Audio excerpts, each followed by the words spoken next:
Hey everyone, welcome. My name is Matt with Blue Mantis, and Randy and I are so excited to have you with us today. First of all, thank you for taking the time out of your schedule to join us.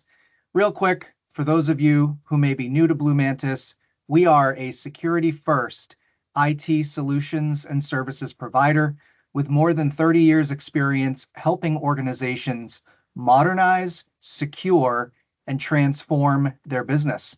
We work with more than 2,500 mid-market and enterprise clients across cybersecurity, managed services, AI, cloud, and digital infrastructure, helping you use technology to drive innovation, efficiency, and growth.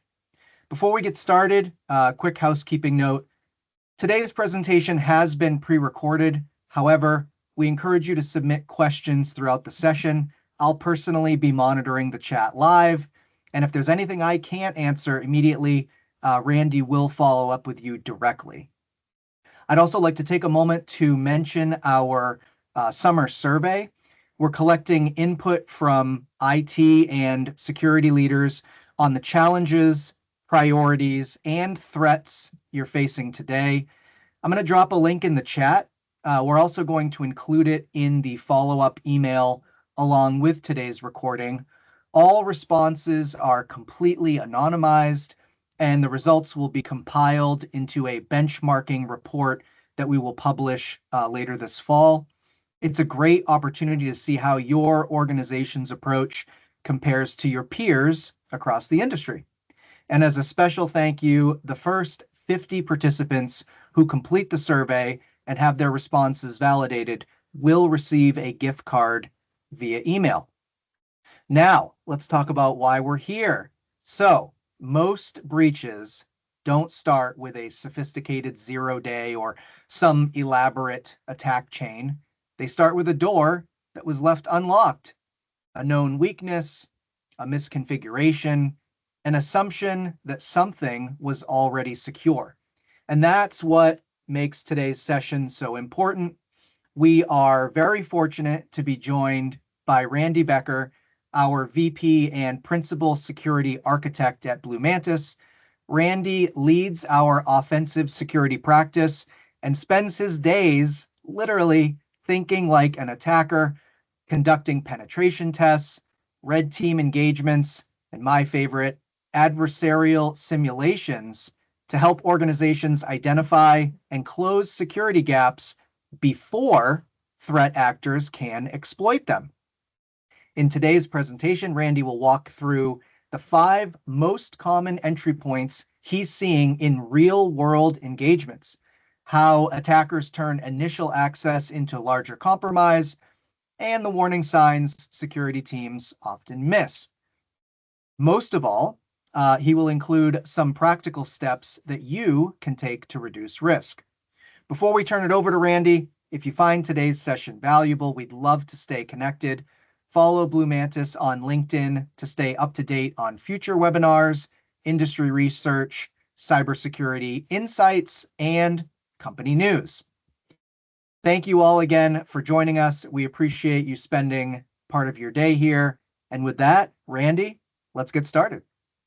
Yeah. Hey, thanks, Matt. Thanks for the intro. Hello and welcome to today's webinar. I want to start with a question I often ask executives when we meet for the first time. What keeps you up at night? And almost always I get some version of the same answer. And funny enough, it's not ransomware or data exfiltration. It's I don't know what I don't know. I'm Randy Becker, and I lead our offensive and cloud security team here at Blue Mantis. My team gets paid to legally break into companies for a living. We find the weaknesses, we prove they're exploitable rather than theoretical, and then we document exactly how to remediate them and then we encourage our clients to remediate them quickly. So when I tell you how attackers are getting in, it's from doing it, from what we see in incident response, and from what clients call us about when something has gone terribly wrong. One thing before we start today, this is not an AI webinar. AI comes up a few times later, but really only where it changes the picture. If that's something you came for, I'm running a session called How AI Would Break Into Your Company tonight, and that's the Blue Mantis Futures event. And if there's enough interest in a public version of this, let me or Matt know, and we'll try to get something set up.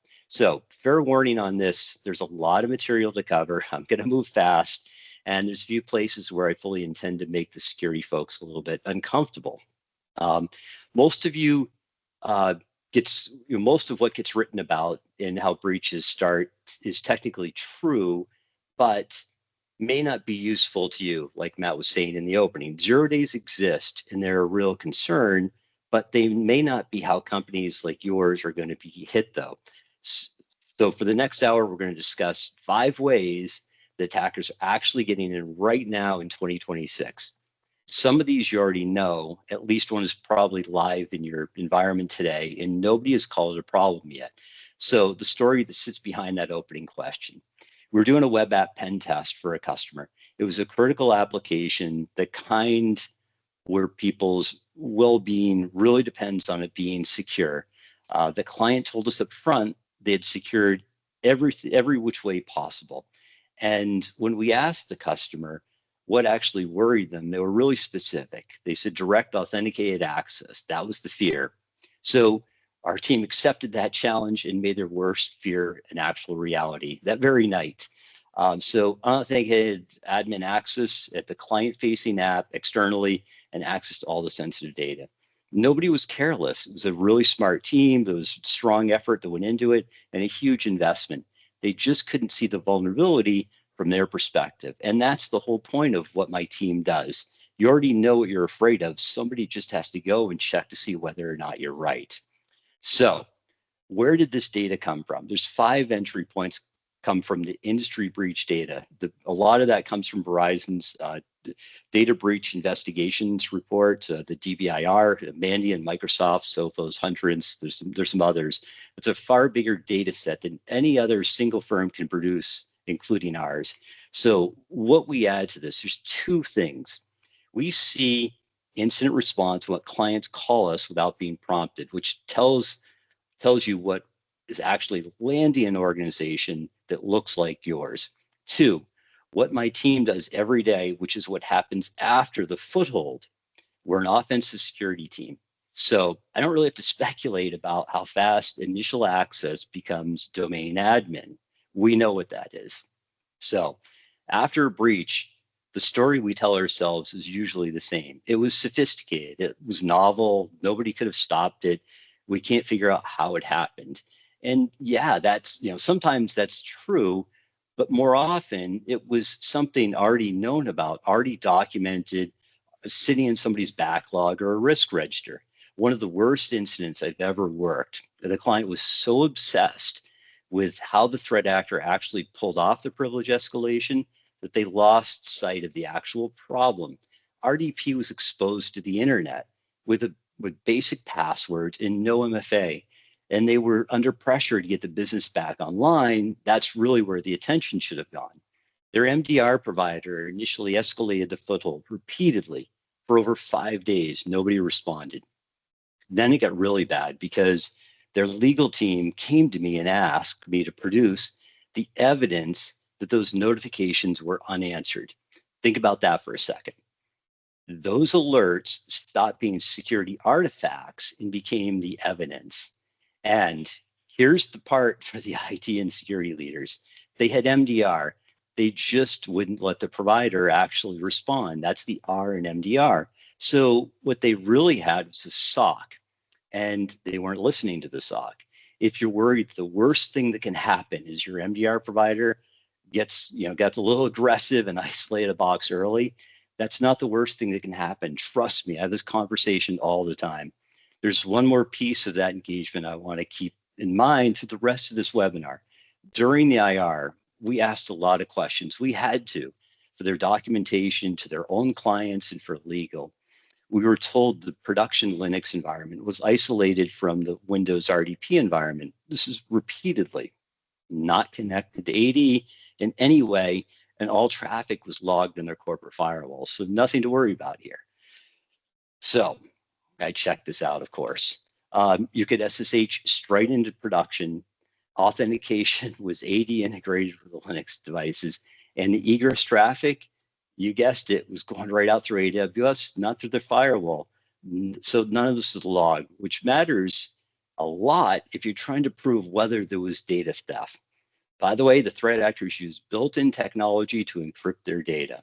So none of this was intentional, by the way. Nobody was hiding anything. Nobody had ever asked the questions and validated the design. And that's what we're talking about today. So use this as a reason to go ask and then ask for proof. Here's the idea I want to plant now because it runs through all 5 of these entry points. And a lot of these attacks, nothing malicious ever executes. There's no malware for EDR to catch. The attacker logs in as a real user and uses legitimate remote support tools, or it comes in through a connection you built on purpose. It all looks authorized because technically it is authorized. So 3 numbers, and there are 3 moments in the same breach. So how they get in. Today, the most common way into an organization isn't stolen passwords, it's an unpatched flaw in something exposed to the internet. Roughly 1 breach in 3 now starts that way. What it becomes, once they're inside, most breaches now turn into the same thing, a multi-step attack chain that usually ends in ransomware and data exfil. 2 years ago, that was about 1/3 of all breaches. Last year, it was half. Today, it's closer to 2/3. So that middle number is the one I want you to sit with because it isn't telling you that more attacks are happening. It's telling you that more of them are going all the way. How does it spread? The same way we're doing this all the time. Credentials are still how you move throughout the network. 4 breaches and 10 involve stolen creds somewhere along the way, which is more than any other single element. So with that, the big reveal. So we got 5 doors. And attackers only need one of them to open. So door number 1.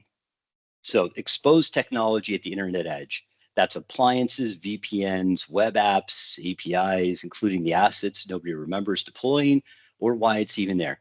Surprisingly, this happens more than it should. That's what we find. Door 2, credentials and sessions. Not guessed, already stolen, already for sale on the dark web, already tested, and already known to be valid. Door number 3, human trust. Somebody calls into your help desk or your MSP's help desk, service desk, or messages one of your users in Teams impersonating the service desk or your MSP's service desk. Door 4, MFA bypass, phishing as a service, adversary in the middle, device codes, and this is the group. The MFA that you already deployed and thought was secure is exposed. Door number 5, that's trusted applications, vendor VPNs, APIs, integration, and every SaaS app you've ever federated through SSO. One thing to note here is that each door down the line requires less and less technical skill than before. So door number 1 takes a working exploit. Door 3 takes a phone call, right? All right, door number 1. And it's a reason this year is because it's the edge and the place attackers can stand and hide where you usually can't see them and it's till it's too late. All right. So for years, we've told IT teams the same thing about edge devices. Patch inside the vendor's window and you stay ahead of the threat actors. That's no longer really the case, and it has nothing to do with how fast your team works. Threat actors are now building working exploits faster than vendors can build and ship the fix. So last August, we saw this with Citrix. I talked about this. I had a webinar about this. This June, it was Checkpoint's own VPN being exploited for about, I think it was a month. There was an advisory, let alone a patch for that. Neither of those were patching failure. And yes, AI was a big part of why, and I'm going to come back to that later, but it's toward the end of this webinar. The short version is that writing an exploit used to take time and someone with specialized skills. It doesn't anymore. That changes how fast disclosures turn into an attack, and it's only moving in one direction. So it's shortening up. Let me put this into kind of really plain terms. Anything you expose to the internet carries a risk you can't fully eliminate and can't reliably size it either. You don't know whether a flaw exists in it right now. You don't know whether there's someone already found it, and you don't know whether the fix arrives before the attack. The clock isn't really yours to control. It keeps on getting shorter and shorter. And I'll give you my honest position on this, and I'll tell you up front that my own team doesn't entirely agree with me on this, but I'll tell you both sides. I think exposure is now a permanent risk that you manage. And it's not a problem to solve. You can reduce it, you can't eliminate it. And here's where my team pushes back. I mean, I think they're right to, because this isn't a binary, it's not binary. Most of what actually gets compromised had a patch available. And that June flaw I mentioned only worked if you still had a depreciated protocol turned off. So anyone who'd already retired it was immune from that unpatched 0-day. So defenses must assume the exposed system gets compromised anyway. What you do control is how much you expose and whether you can see it and whether you would know if something went wrong, which brings me why I really care about this one so much. And anybody on my team knows I'm pretty passionate about this. We were doing an external pen test a couple of months ago, and a tester on my team found an admin interface exposed to the internet, confirmed it was vulnerable, and we were ready to exploit it. But before we did, the client sent us an email with a ticket from their MDR provider asking whether the activity they were seeing was us and their firewall creating users. It wasn't us, it was a threat actor and had already compromised the firewall. We're second in line. Not the first time we've seen this either. We told the client to take it offline. We couldn't get them to act and we couldn't get them to respond at all. So our tester stayed on it. I ended up calling the MDR provider and talked my way through to get somebody that actually had the ability to do something about it. And between the two of us, we were able to get this thing shut down, and the client didn't get hit with ransomware that week. And I tell you the story because three reasons. The detection worked. The response didn't. And you're seeing this, this is a repeat theme here. And nobody in that chain had a clear view of the device that mattered, and no one had the ability to take corrective action when they needed it most, which was at 8 p.m. or 8 p.m. or 2 a.m. in the morning. And that's where we see this theme begin. That's the edge. EDR typically doesn't run on a firewall. And we often see that logging's not configured either and being sent anywhere. In this case, they had logging, they were doing the right things. So it's not a capacity problem. It's more, there is a capacity problem. It's more of a diligence one. So this year organizations are going to have, we're already seeing 50% more critical vulnerabilities to patch than the year before. And I expect this to continue to increase. If you're paying attention to what's going on, there's being more and more of these critical vulnerabilities being discovered. So that's the industry picture. Here's what my team actually finds when we're doing this. A lot of our work is pen testing, red teaming, M365, security health checks, and remediation. And we do those for a lot of customers. It's a large part of my team's business. But when we do get in from the outside, it's almost never an exploit, like I said. It's an exposed web service, an API, or authentication weakness. There's no MFA being applied. Somebody shipped it, it worked, and everybody moved on, right? The second thing we find is assets that nobody owns or nobody remembers deploying. And so the service that a campaign from several years ago, systems that arrived through an acquisition, that's another big one. Sometimes those come in with bad things on them and they never get made into somebody's asset list. Almost every organization I've tested has some of these, included ones with very mature security programs. So let me give you another one of these examples. We had a client had a local account on the firewall for VPN access, not federated. It didn't have an identity provider attached to it. And there was no MFA. Local account on the appliance. It was created because it was convenient at the time and then totally forgotten about. You can see where this is going. The credentials ended up for sale on the dark web. The way the client found out about it was that a federal agency contacted them directly. And here's the part I want you to think about. The customer called us because they thought the outreach was a scam. Somebody claiming to be from a 3-letter agency telling you your credentials are being sold sounds exactly like a pretext, but it was legit. Their credentials really worked. The exposure was real and the notification was real. You'd be horrified if I told you what the username and password was, but you can guess. Two things came out of that. Local accounts and edge devices sit outside of every control you've built. No MFA, no conditional access, no onboarding, offboarding, and usually no logging that anyone reviews. And if you wouldn't recognize a legitimate law enforcement notification, you better determine that in advance because you may only get one outreach. So the 90-day advice on the right is intentional, not patch faster. Build the inventory. MFA on everything, then everything that authenticates from the internet. Prioritize what's actually being exploited. Get logging into your SIM and delete what you don't need because removal is the fastest risk reduction that's available to you. Remove those systems, shut them off, depreciate them. So finding what's actually exposed, including what nobody remembers owning, is where we usually start with a client. That's an external exposure assessment and penetration testing. And that's where we can help you. So if you're having difficulty with this or concerned, give us a call. So next step, door number 2. And people oftentimes blur door number 2 and door number 4. So door number 2, they've already bought the credentials. 4, they take it from you. Same outcome, totally different defense. So let's get into this one.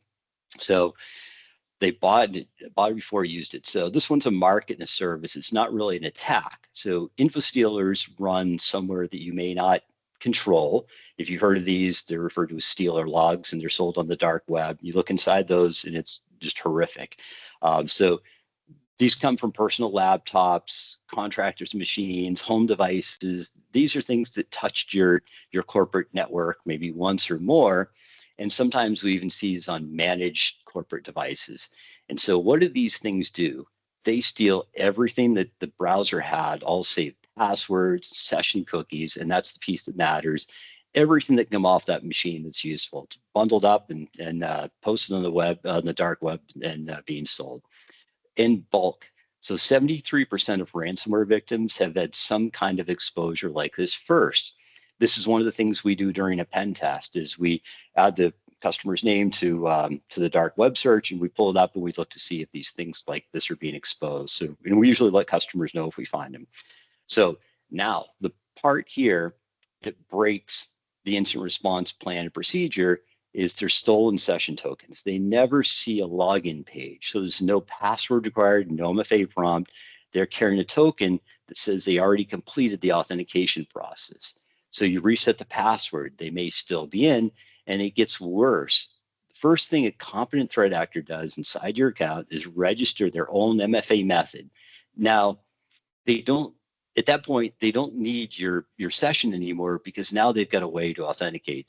And it gets even worse if they've registered a passwordless device. And don't get me wrong, these things are great, but when a threat actor or we register a key or a pass key, that survives a password change. They're passwordless. So it's never tied to the password in the first place.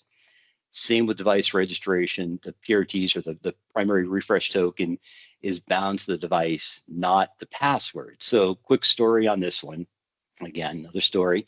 We had a client that had a BC or business email compromise, and they did some of the right things. They reset the credentials and they revoked the tokens, the refresh tokens, and session tokens. But the threat actor still had access. Nobody could figure out why until they called us. The threat actor had gotten assistance from the help desk, and they had registered a YubiKey to the account. So the password reset was doing nothing to fix it. It was never tied to the password. And we do the same thing on engagements. Get into an account, register on MFA. Once we've got access in Teams, we can impersonate the user. It opens up a whole bunch of other doors as well. We've done this before and got an administrative account. We got access. We're able to register our MFA and to get access to a password locker. So containment in 4 steps, not 1. Reset the password, revoke the session tokens. You really should. So audit all the MFA methods and remove that you can't account for. What I would recommend here, and what I tell my customers when I'm involved, is delete all the MFA methods and make the customer, the end user, re-register. So get rid of everything. That way you don't have to worry about it. Then audit all registered devices. If you skip those last 2, like I was saying, you're not going to get the threat actors out. So quick poll, quick question, to yourself, how many of you would get an alert if a new MFA method got registered on an account in your environment. And if you don't know the answer to this, this is something maybe you want to follow back up on, but this is really important. So the what the warning signs and what you want to do. So most of what gets here missed or gets dismissed is noise, and that's things like impossible travel, new browsers, new device registrations, and of course some of that is noise, but that's really what the threat actors are expecting and hoping for. So the fix is mostly around process, not a product. Revoking a session has to be a named step in your IR runbook, not something that a good analyst has to remember at 2 a.m. That's the worst thing that you've got to do. Same for checking registered MFA methods and devices. Those need to be documented. If you're not certain that your containment process actually evicts someone, that's worth testing before you need it. And that's part of what we do in our incident response readiness review. Again, we can help you with that if you need assistance in determining whether or not this actually works. So next up, door number 3. If you take one thing back, take this one. It's what the clients are calling us most about right now. And it's the one that I think is the hardest for your security tools to actually see.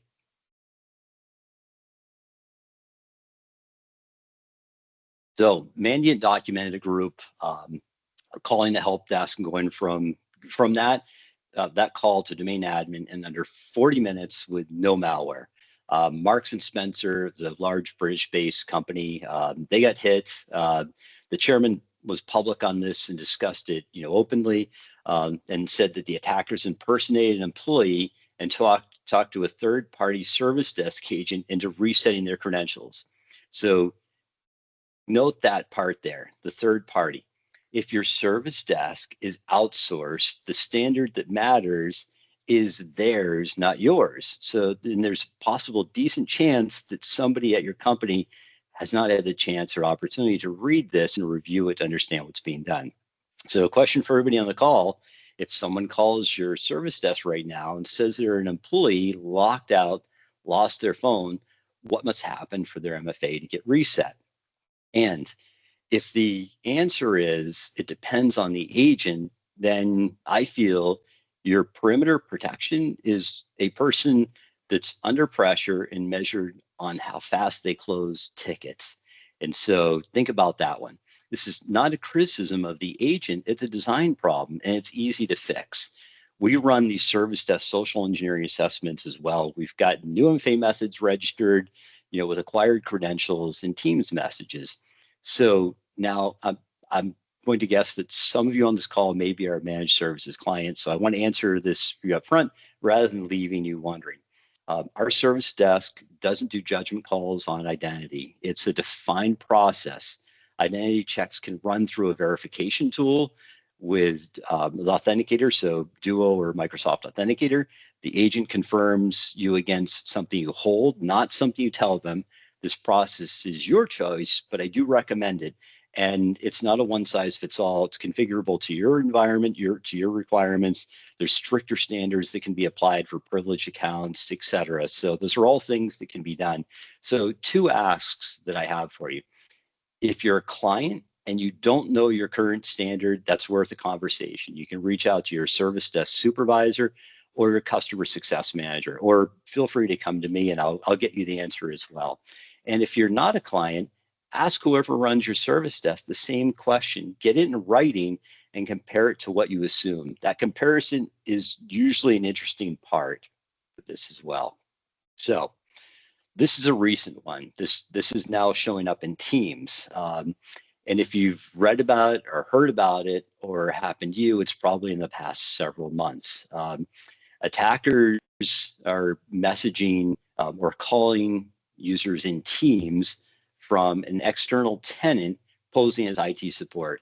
They, normal process, they're going to register an IT sounding domain, so the account reads right. Most of the calls are going to run in a couple of minutes. One incident under 17 hours from the first Teams contact or ransomware being deployed. So when you think about this one, why does this work when email fails? And it's inside a and the reason for that is it's inside a platform that everybody trusts. Teams is something that we trust. Email has taught everyone to be suspicious of everyone, right? Anything external, be suspicious, all links, etc. Teams, we've not built that up yet. There's an external flag in the conversation, but the whole attack depends on someone not processing that. And if you listen to the ask from the threat actor, it's never to run an attachment. It's let me start a remote support session, and then you approve the prompt. And then they're deploying things like Quick Assist, AnyDesk, Screen Connect. They're all signed legitimate, and they're often allowed because your own help desk uses it. Those are tools that we would use as well and have done on engagements with customers. So let me give you a real example. We had a client that received 4 Teams calls in the same day, and 3 of those were rejected, 1 did not. And before any of it, those users have been getting spammed with email, and that's the setup. So that's the thing that manufactures the IT problem. So the call from the service desk makes sense. So what happens is, and in this case, the user accepted it. The attacker asked to share the screen. The user approved it. The attacker ran a script. And what the script did was a local workstation collection, then standard AD enumeration, and then an outbound connection was attempted. Now, this is where the MDR platform caught it and isolated the device. But here's the part I want you to hear because it's kind of a little bit uncomfortable, but it's the real version. The EDR and the MDR platform didn't flag the call, didn't flag the script, didn't flag the enumeration. Microsoft's own security tooling detected that Teams call and then the activity. This is running side by side. 2 sensors, same endpoint, different views. One saw the human interaction and the commands, the other caught the outbound connection and isolated the machine. So thinking about that, 3 things, three of the things that come out of it. So the three people out of 4 did the right thing. So training's partially working, but that's not good enough because you only need 1 victim. Your SOC needs to rate 100% of the time. Everybody's heard this. Threat actors needs to be 1, 1 time, right? This was 1, but good thing they had some tooling that was able to protect them. The enumeration wasn't sophisticated. It was just using built-in Windows commands. So nothing crazy, nothing scary, and no single sensor saw the whole thing. And that's the part I want to be clear with this. This isn't a story about bad tools. EDR and MDR have gotten really good. Detection on malicious binaries is better than ever. And so attackers did what attackers would do. They stopped bringing their own tools that we catch and start using ones that don't get flagged, signed, approved, full stop. And this is the like to compare threat actors to ants and roaches, right? They evolve. Every control we build, they just find a way around it. Verizon's DBIR shows the same thing. Legitimate remote monitoring software in these breaches is up 240% year over year. Backdoor C2 activity down. So defenders have gotten good at catching the old tooling, so the tooling's changed. So one control worth naming specifically here is you can restrict which external domains reach your people and teams. Some never turn it on. Others turn it on and then turn it off because it breaks, a connection to one of your customers or a partner or a vendor or a project, and then it never gets revisited. So simple decision here. I get it. This is one you've got to consider. But if the external Teams is wide open right now, that's not a setting. That's an entry point into your environment. So the control isn't blocking admin rights on the machine. It's a rule about who can start a remote session at all, and the alert when one of those runs on machines that that has never run this before. So, right. Sorry about running over there. What gets missed here is mostly the process and ownership. And when I say that, what I really mean here is that nobody owns the reset on the MFA method, and based on what evidence. The outsourced service desk run standards that potentially nobody has read. Remote tooling is allowed because IT uses them. There's no rule about who starts a session. The mail bombing right before the call isn't a separate spam problem, it's the setup. Manufactures the IT emergency, makes the call more believable.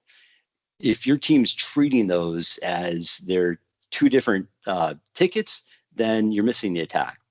Cheapest fix in this deck right now is to write the reset standard down, a callback number that you versus and make sure you're using the callback number you would have on file, not just a number in an email, and it's not the number that the caller ever gives you. And everything on the right is really an assumption until you actually test it. So this is work that we do. We run the same exact play for customers with permissions, rules, engagement covered up front. Same for Teams, phishing. We do this with wireless as well. Standalone, social engineering are all things you can test within your environment. And so, what we usually see is the clients don't find the agents are careless. It's that the procedure was never written down. So you may get, you query 5 different agents, maybe get 5 different answers. One of those may be good enough to get you in. So if you haven't had if you haven't done an M365 security health check or remediation in the past year, this is work we do and maybe something that could help you. Same with the playbook enhancements as well. So why is this so hard to tackle? Let's dig in a little bit here and talk about why even some of the organizations with mature cyber programs are still getting hit. None of this looks like an attack. There's no malware. The tools are signed and often already approved. The authentication is legitimate. Nothing's failed, so nothing's alerted on. The user approves it. So every control that asks a question got the answer that you wanted. And there's a human at the keyboard using your admin tools. Your controls asked the right questions and got acceptable answers, right? So is the tool signed? Yes. Did authentication succeed? Yes. Did the user consent? Yes. Nobody asked about context. And this should account for kind of what's going on here. And also, is this legit from this device at this hour and has never run here before? And it isn't us just saying this. The detection is super challenging, right? There's no question. It is difficult. There's no malicious code. The access point is a messaging app that's allowed for external connections by default. Remote access tools built into the operating system and approved by the organization. So activity is legitimate. What is going to catch it? Not the signatures, right? Because there's nothing to match. That the file's signed. The context has to come from more than one place. So 3 examples here. Remote support tools launching on a workstation where they've never run before. Not malicious, just unprecedented for that host, worth a question.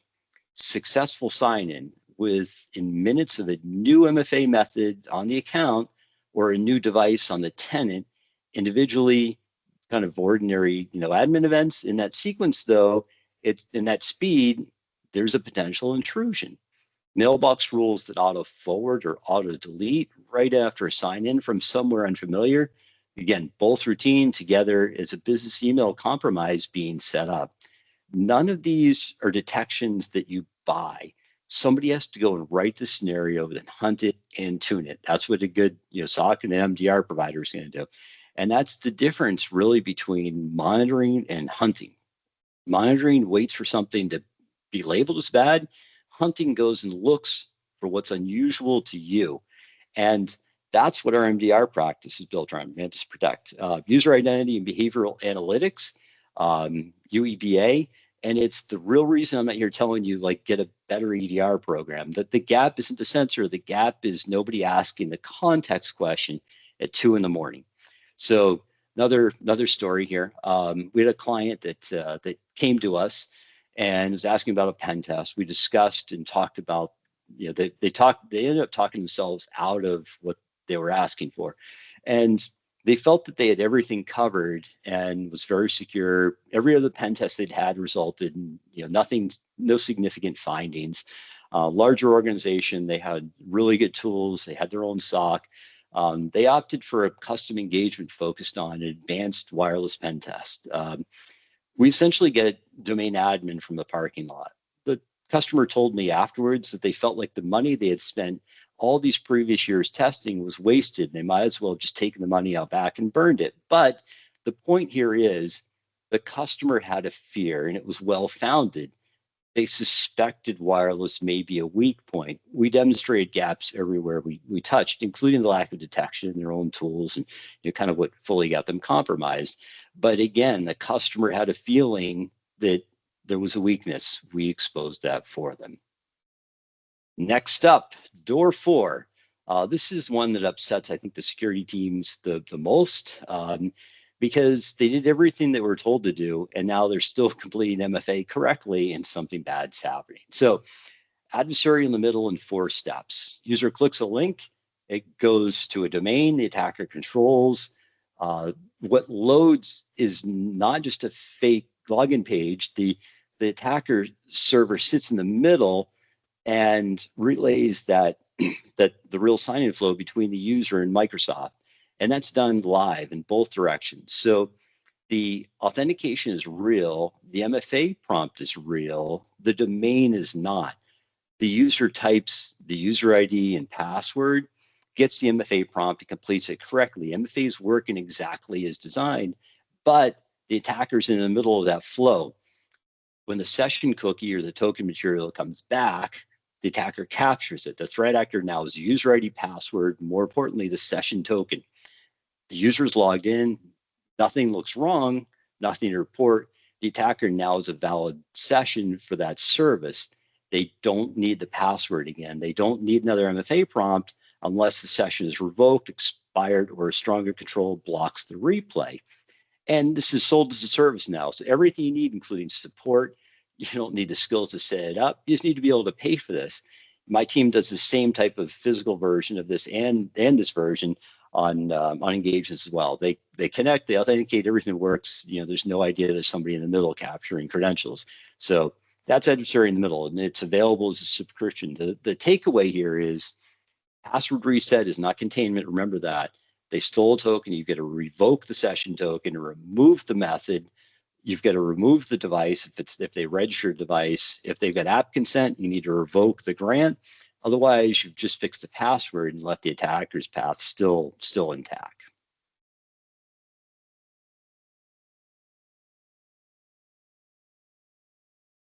All right, next up, device codes.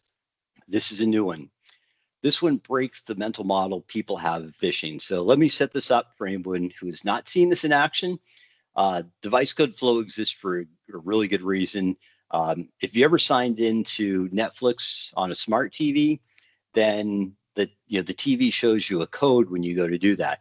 You pull out your phone, you go to a website, you put in the code, and it logs you in. Then the TV just works. It's kind of magic. That's device code flow. And it's how you authenticate on something with no keyboard, like TVs, printers, conference rooms, and displays. The device asks for a code. You approve it somewhere else. The device gets the access. So now here's the attack. There's no TV. Well, in this one, it's a story for another time. We don't have time for another story. The attacker asks Microsoft for the code and starts waiting. They wrap that in Allure and send that as a Teams invite, an IT alert, a Microsoft document, whatever gets a click. You go to the real Microsoft page, you type in the code, real password, real MFA, real security key, everything works because it's legit. And Microsoft does exactly what it's designed to do. It gives access to the device, which asks for the code, which is in this case the threat actor. Now think about what's missing from all of this. There's no fake Microsoft page, no lookalike domain, no credential form, nothing for an email scanner link to find, nothing for the user to spot. And for anyone that's deployed hardware keys, there's a nuance that matters here. This doesn't technically defeat MFA. It gets the victim to complete MFA for the attacker session. The key does exactly what it's supposed to do on the Microsoft's own page. The problem isn't the key, it's the authentication flow is allowed. That's not an argument against hardware keys. They're still one of the highest value identity controllers you can deploy, and they stop a lot of the reverse adversarial in the middle attacks, they're just not the whole answer. And this isn't theoretical, it's widespread. Defenders have gotten better, so the threat actors found ways around this. The fix isn't really a project, it's a conditional access decision that you need to make. And Microsoft's own guidance on this is to get as close as you can to blocking device code flow outright. Then allow narrow documented exceptions. Most of your users have never needed this, right? Why would a user need this? So scope it to a few and then block everything else where it's not needed, which makes perfect sense. So you'll hear the phishing resistant MFA sold as the answer to all of this. So let me give you the honest version from someone that abuses this for a living. And this is not, and it's not the answer.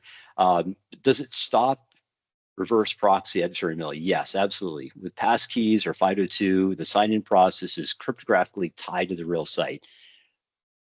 That makes phishing resistant MFA one of the highest value items on your identity roadmap, like we said, but only holds up when two things are true. First, the other methods must be removed from the account, so not deprioritized. They've got to be gone. Otherwise, the attacker just asks for the fallback. Second, it protects the authentication event. It doesn't solve anything about what happens after the theft, after that, the theft of a token. And device code phishing, exactly that kind of second problem here. And that attack, the victim authenticates on the Microsoft page, the hardware key does exactly what it's supposed to do, but if the device code flow is allowed, the token gets issued to the attacker's waiting client. So the control here isn't stronger MFA, it's conditional access restricting that authentication flow, and that's a configuration decision, not an auth strength decision. So the industry has gotten better at blocking reverse proxy. So attackers kind of moved on, right? We've kind of seen how that's played out. So it's not a control failing, the control is working and the adversary around it. So remember, ants and roaches. If the roadmap in 4 steps in order, so the kind of what you need to do: phishing resistant factors, remove the fallback, block device code flow if it isn't needed, and then protect your tokens with device mount sessions. Everything just lined up as a tenant configuration with that we've talked about. So if you haven't had one in the past year, get one of those M365 security health checks and remediation. Those are things that we can do if you need help with it. So just kind of let us know. We're on to door number 5. Everybody goes along with this, right? The trick is to inventory the access path, not just the vendor's name. So third-party involvement in breaches has grown by 60% year over year. Third parties are now in 48% of all these breaches, so it's nearly half. And this is not something that happens to you, remember. Every item on this slide is a decision your organization has made, and you have to stop thinking, and then you've stopped thinking about it. Vendor VPN accounts, your MSP privileges, RMM tooling, all the SaaS applications, app-to-app OAuth, API keys, etc. And when I talk about the trusted application path, I can kind of expand that a little bit further. And I refer to this as the app blast radius. And that's everything, that entire flow, everything that application has access to. So everything you've connected to an API or an OAuth grant, your CRM, the dozens of things that kind of plug into it, your marketing automation, ticketing, backup monitoring, and of course, there's an even more uncomfortable one here, which is your security tooling, your SIM connectors, your EDR, your MDR, your cloud posture tools, email security, ID governance, your agentless cloud scanning, all of those things. Those integrations are by design some of the broadest reading access in your whole environment. And we give them that on purpose. They can't do the job without it. So the question isn't really whether do you trust the vendor. You already decided that. You already put them through the process. It's what the integration can reach and whether anyone reviewing that reviews what it actually does and how fast you could potentially turn it off. So if one of your vendors got compromised tomorrow and their integration into your environment got used against you, would you see it? And none of this is the vendor's fault. It's configuration by design, which is the good news, because you can fix it without waiting for anybody. So now let me complicate this with a real story. During a real client engagement, the client had a VPN, the site to their SaaS provider to support a hosted application. Normal setup, and probably lots of people have this. We scoped our engagement properly. We asked all the right questions. We covered the rules of an engagement. Those were accurate. The customer just didn't correctly identify which hosts were theirs. So we fully exploited and compromised a Linux host running their ERP app. It was sitting in their provider's environment. The system had a known vulnerability with a working published exploit that was published years ago. There was a major EDR and MDR tooling deployed on that host. There were no alerts, nothing. 10 days later, the provider came back to the customer and asked if somebody had accessed the host and run some offensive security tooling. Yep, that was us 10 days later. And from that host, we were able to get domain admin because the domain admin credentials were on that host machine. The client was furious with the vendor, and honestly, like, fair enough. They had every right to be outraged. This ended up being a board level conversation with their provider. The client had all the evidence and all the provider outreach evidence in an email. But here's where it lands.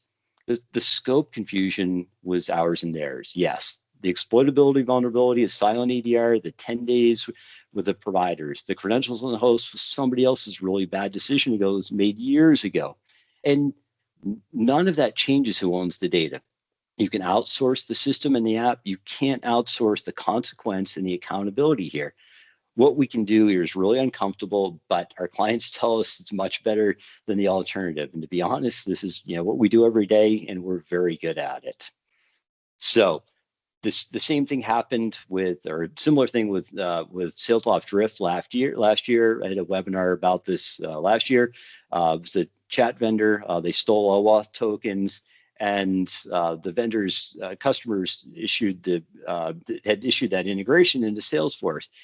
They used that to query the Salesforce directly. And so Salesforce was never breached. There was no vulnerability exploited, no malware. The tokens were valid. The API calls were routine, and just providing everything that was authorized. The detection problem is the part that we should really worry you about, because the customers could see the app had access, they granted it, but what they couldn't see what was going on with all the access and the flows that pre-approved process, the integration. And this is what the clients actually went after, not the CRM data. They went after the credentials. So they went through the exposed records, hunting for cloud keys, tokens, and passwords, things that people had pasted into support cases. So some warning signs and what to do. What gets missed here is the third-party access often sits completely outside your onboarding and offboarding process. And a lot of companies don't have a process for onboarding and especially offboarding a vendor at all, a third-party vendor. So service accounts get MFA exceptions. Those exceptions, really become permanent. And so, what we recommend here is the 90-day version on the right. And yeah, I get it. It's boring, but inventory everything in there. And then I'd capture 6 things for each one of these. The owner, purpose, the privilege level, the log source, and expiration date. And the final thing there is how you'd kill it in a hurry. Most organizations that never look to see this after it gets deployed, and so good thing to look at this and determine what's happening here. So I've shown you these 5 separate doors, and that's not actually how it works. Real intrusions chain, and they chain really fast, and you can expect AI to make that even faster. So this is a composite. I've never seen all of these in one single engagement, but you get the point here. Step 1, credentials. We talked about where those come from, forgotten local accounts in the firewall. Step 2 is a session replay, no password, no MFA prompt. Step 3, you heard about the client who reset the credentials, revoked the tokens, and still got hit because you still continued access because they had a YubiKey registered. Step 4, that's the team's call, inbound calling. Step 5 is what my team's job is all day long. And kind of be honest here, once you get a foothold and a valid identity, the internal environment usually is not the hard part here. We're really good at doing this. So that's something that you can really think about here. And if you're interested, we can help you out with determining how vulnerable your environment is. So what is this used for? A lot of times, it doesn't always end in ransomware or domain admin. It's not the only outcome. Part of it can be used as business email compromise. So it's a huge business here. Over 3 billion reported in losses. No encryption, no ransomware, no outage, just a payment. And that's kind of what went into this and gets what went wrong with the account. If you look at it,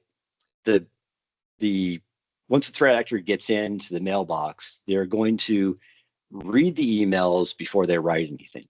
They get the mailbox access, then they wait, not blasting a bunch of emails, learning who approves what, waiting for real invoice threads to hit the approval stage. Then they reply to the thread with new banking details. And the thread is the credential. Trusted sender, real history, real context. Nobody re-verifies the conversation that they've been in for 3 weeks. And it doesn't trip your controls from the mail gateway's point, like this is a legitimate email. And probably most people have seen this before. And the version that makes an entry point rather than an outcome is the vendor email compromise. The supplier gets breached, then hijacks the thread and arrives at that real address. You did nothing wrong and the email is legit, just the content. So the control here is the process, not the technology. The out-of-band verification, any of those changes on banking details, the callback number you already had, not the one in the email. So 2 technical, tells worth monitoring here. Inbox rule creation, especially auto forwarding and auto delete, and new MFA method registration, which loops right back into door 3. So we see a lot of these, too many to count. The patterns, again, almost always the same. Some threat actor jumps into an existing conversation, redirects the payment. But that's not the only one. I've got another quick story just to think about this one. We had this hit at a customer that this actually hit the sales team, and this was actually an order of laptops, and the threat actor was actually able to redirect the shipping of the laptops to something they controlled. So sometimes it's not only just the accounting team that may be subjected to this. So we've gone this entire time without really talking about AI. And let me talk to you about where AI actually belongs and how it changes this. And so it's at the end of this, because this was not the focus of our webinar today. AI is not a 6th door. It makes the 5 doors we talked about faster, cheaper, and more convincing. And I'm deliberately using Verizon's own numbers here, not vendor numbers. So faster. The Verizon report shows and says AI is compressed disclosure to working exploit from months to hours. That's believable based on everything we've heard and seen, especially recently. That's the finding behind door number 1, and it's why patch cadence stopped being a defense to this on its own. Cheaper. Again, Verizon's own analysis, the median threat actor used AI across about 15 techniques that were already in the playbook. Under 2.5% were rare ones. So it's not inventing new. So when we say that, it's running those existing ones at lower cost and more effectively. All the attacks we just talked about, it's not necessarily coming up with new ones, using the same, but making those more effective. Phishing simulators the click rates on voice and text run about 40% higher than email. So if you're still training your users and telling them to look for typos and bad grammar, that advice is absolutely changed. So I'm not going to read all of these. You're going to get these slides. So talk about one thing from each column. 30 days, write down what has to happen before your service desk resets someone's MFA and asks your MSP for theirs in writing. All that's going to cost you is an email, and it closes the door we spent a lot of time talking about. 60 days, phishing resistant MFA for admins, finance executives, and VIPs, high value targets. Not everyone, love to get everyone, but that's probably not realistic. Those groups, then remove the weaker fallbacks, because leaving those on just undoes all the work you've done. So you got to remove all other methods besides the phishing resistant MFA. 90 days, owner and expiration dates in every vendor account, API, service account, OAuth grants. And then the last one, threw it in there, test it. So one line per door, that's what's exposed. Pick the one that you're least unsure about, and do that one first, because everything else in the slides is hypothesis until somebody actually goes and tests this. So we went all, I've mentioned a few times during this session, what are some of the things that you can actually do about this if you need assistance? And I've heard this from customers after some of the speaks and sessions I've had. Randy, if I don't want to do this myself, what can you do and how can you help us? And so I did want to quickly hit this at the end here. So from the external side, if you're unsure what's exposed to the internet, we have external exposure assessments along with external penetration testing, and that discovers what's internet facing, what you don't know about, how things authenticate, what doesn't have MFA.